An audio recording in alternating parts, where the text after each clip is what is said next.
We are back with Dr. Duke Pesta. Um, as far as kids being in the public school system, do you feel like, we hear all the time, and we were just talking about this the other day, my husband and I, people will often say, well, our kids' school is different. We live in a small town. We live in a conservative state. My child's teacher is a Christian. Are there any kids who are safe anywhere in this country from being taught and indoctrinated with these godless ideas that they're being indoctrinated with? Are they safe anywhere?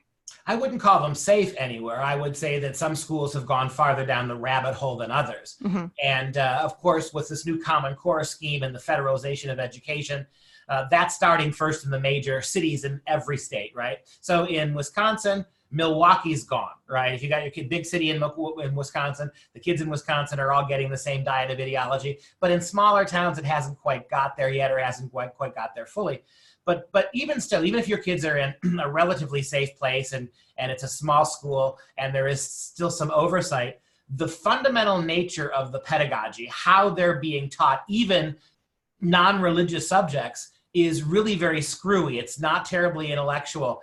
They're slipping in sexuality education into all the different classrooms. They're using math and science and social studies, even physical education classes, as a way of reinforcing a certain set of liberal progressive values. So at the best, your kids are being pushed very hard left. At the worst, they're being downright indoctrinated. So there is really no place. And what's bad now is going to get worse. There's no place where your kids can hide from this. And that doesn't even mention the data gather, how the feds are using your kids' public schools to gather all sorts of private data, how they're using your kids' schools, they're something called social emotional learning, right? SEL, social emotional learning, which is all a big all across the country, where they're actually unqualified elementary school teachers are making psychological evaluations of your kids. That's happening even in the safest of schools now, and it's dangerous. Yeah, it really is. We have a friend who is just a wonderful Christian lady. She's been teaching in the public school system in Northern California for probably 30 years, very long time, loves teaching. I believe she teaches kindergarten or first grade. And she was telling me that last year, they had brought in so many books on the LGBT movement into the school library. And so though she is finding ways to not teach that in her classroom, the kids have access to those books. And so she did something that I thought was very clever. And she said, I just checked out those books because as a teacher, she can check them out for the school year, to quote unquote use for her classroom.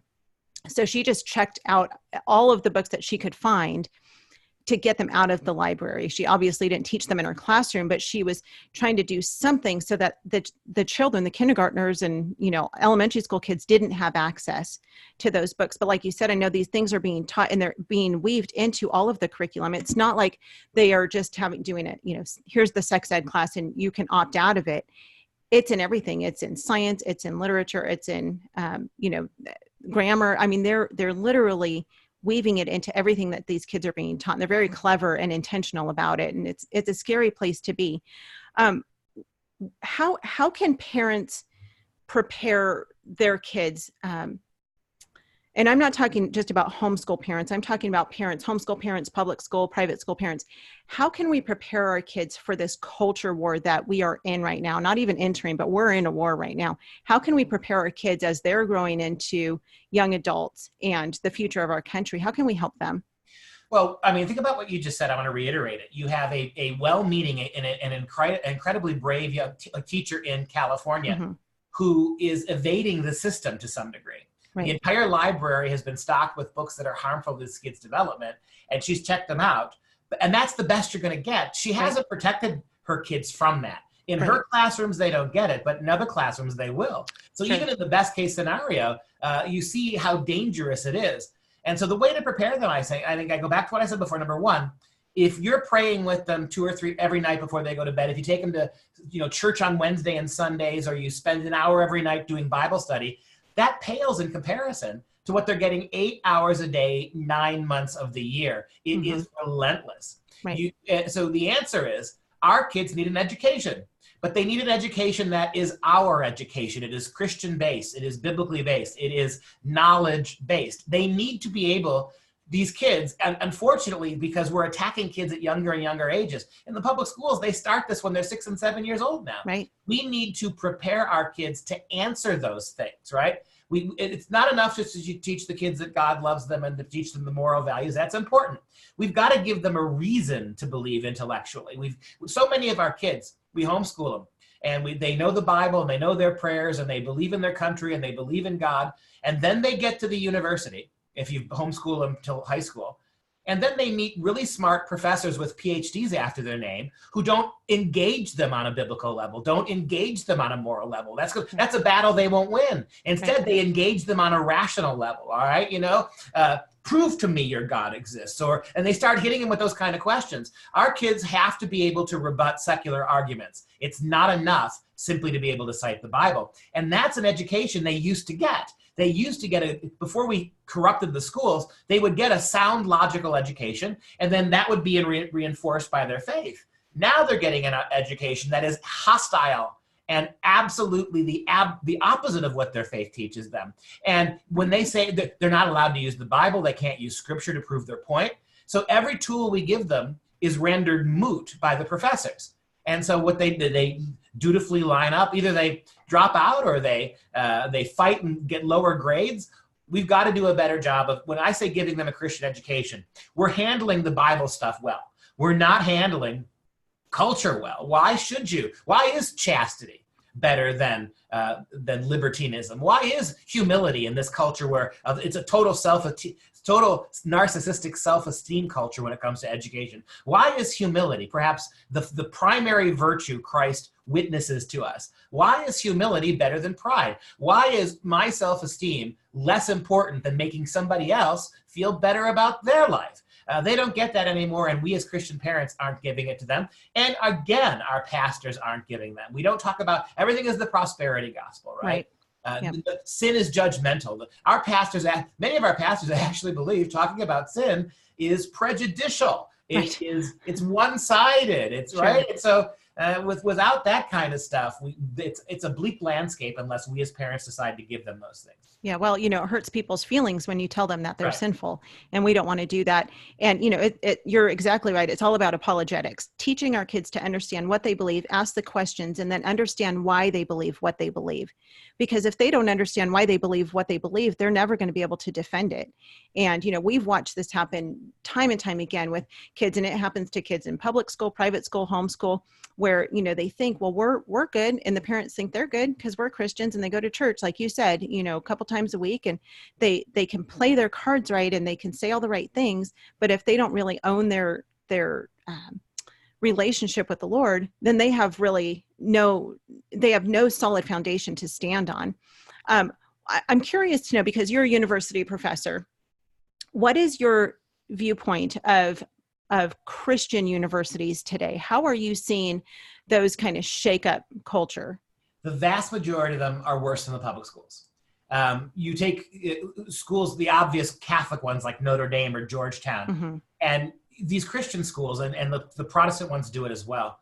In the name of plurality, in the name of open-mindedness, the Christian universities all hire non-Christian faculty, right? They don't want to be seen as discriminating like the pastors. They want to invite secular teachers in because our Christian kids need to hear both sides.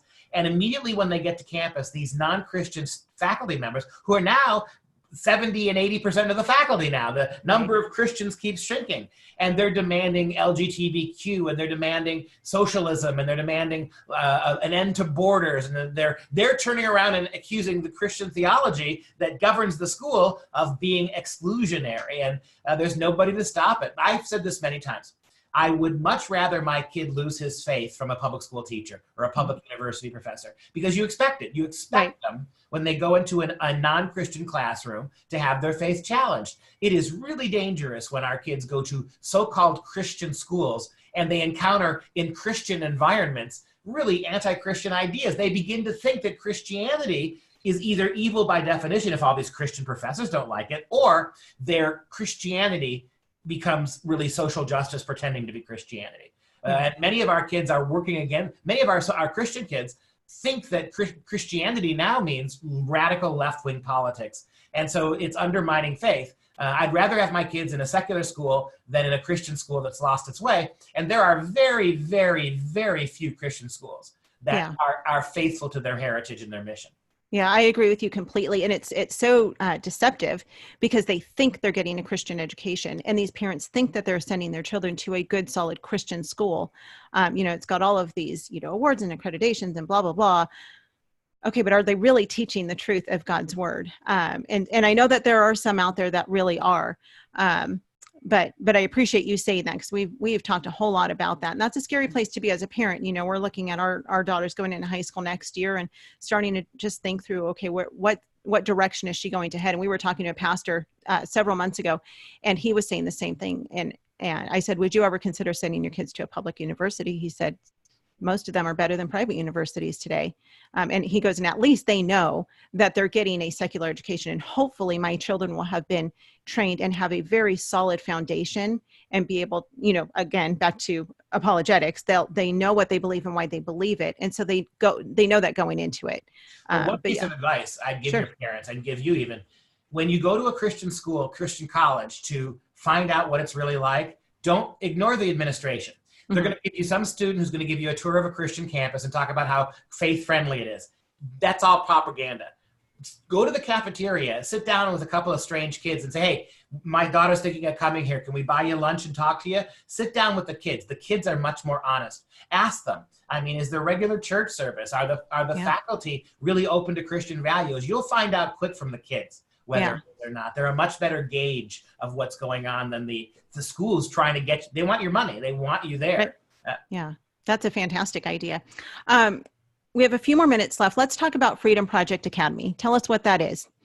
It's one more way to try to help homeschool moms and dads. There are a lot of moms I've encountered across the country, oftentimes secular moms or Christian moms who are overwhelmed by what's happening in the public schools, but they got to work two jobs. Husband and wife have to work. Sometimes it's single mothers. These are families that desperately want out of the public school, but they can't afford the costs of private Christian schools, and they don't have time, or they feel like they're not qualified to teach the kids the way they'd have to. So what we do at Freedom Project is we have real life teachers teaching over the computer, just like you and I are watching each other right now. And they teach in real time, and they come right into your living room. And we can do, everything from kindergarten through high school. We can do 1 or 2 classes or an entire range of classes. We are accredited, so kids who come with us can get a high school diploma, and our kids are getting into colleges all over the place. So we're a Christian school. We teach Christian values. We teach biblical principles. We give a high quality classical education. And so for moms and dads who can use us, we're not for everybody, it's a lot of screen time, so, but we do give a really good education in a Christian vein. For families who want to homeschool but don't think they can quite do it themselves, we can either help them or do it for them. And can they choose from specific classes, or you just sign up and you get everything? No, you can, like I said, you can take, we have moms and dads who are great at homeschooling. The only thing they can't teach their kid is chemistry at junior year of high school. So they'll just take our chemistry class. Or we've got moms and dads who keep their kids in the public school, but they don't like the fact that American history is so bad. So they'll send their kids to public school all day, and then in the evening, they'll do one of our courses on American history, so they get to see the other side of the story. And then we have other parents for whom we do 5 classes a semester from kindergarten through high school, and we give them a diploma. So it depends on what you need, what you want. We're very flexible that way. Okay. And so I know you started classes at the beginning of the semester. Will you start new classes mid-year, and can people sign up for it mid-year, or do they have to wait until next school year? We do rolling admissions is too difficult because, when kids, especially because when kids come to us, and this is a fact across the board, when kids come to us from the public schools, they are at a minimum 2 years behind where they should be. So it's very hard in the middle of the semester to try to place that. So unfortunately, we need to wait until the following September, but we can do it then. And we're very serious about that. The nice thing about this online course stuff is if your kid comes to us and she's a 4th grader and she does 4th grade English, she's doing good, but her math grade's 2nd grade, we can keep her in all the other classes at her age and then put her back in a math class that's a little earlier and then catch her up. So this is something the public schools can't do. And so it's something we do as well. Okay. And do you assess the children before you assign them to a class? Anybody who applies to Freedom Project, and you can do it even if you want to find out where your kids are. we'll do placement exams in math and English for you. Even if you have no intention of coming to us, won't cost you anything. We'll tell you where your kids are vis-a-vis where they should be. You know, it's not that complicated. If you want your kids to be able to read at a high level, if you want them to be able to do at least pre-calculus by the time they graduate high school, then at every grade, you have to get them a certain place. And so we every parent that comes to us, we give the 2 exams, we let them know. And even moms and dads who don't come with us, we tell them where their kids are so they know. They have a sense of where their kids should be and where they are. Okay, that's fantastic. We'll definitely link to that in the show notes. One last question. As a university professor, are you seeing, I don't know how many homeschool kids you get in your classroom, but are you seeing that homeschooled students going into college and universities, are they well prepared? Are they better prepared? Are they less prepared? Yeah, what are you seeing? It's undeniably true that the homeschool kids we get at college are better. Because as we start, this takes us full circle back to the beginning of the interview. We're not educating anymore kids to be good readers, to be good mathematicians and scientists. We're educating them to be woke, socially aware, progressive. So when they get to college, most of the public school kids shouldn't be there. I estimate about 4 out of 10 of my kids in every class, everyone shouldn't even be in college. They don't have enough knowledge, or they're unwilling to work at it. And so, but when I get homeschool kids, they're fine. I mean, they're solid. They're literate, right? They have a basic foundation that the public school kids don't have, so that even if they're not completely ready, you can catch them up quickly.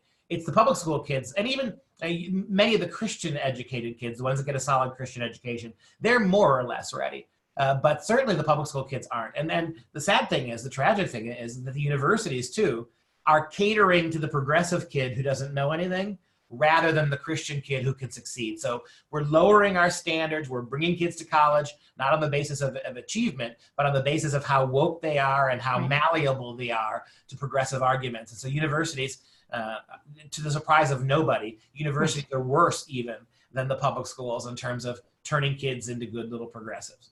Yeah. It's encouraging to know that universities are seeking out homeschooled kids. We've talked to a few university professors, and that's one of the fears, of course, that parents often have of homeschooling is my kid's not going to be able to get into college.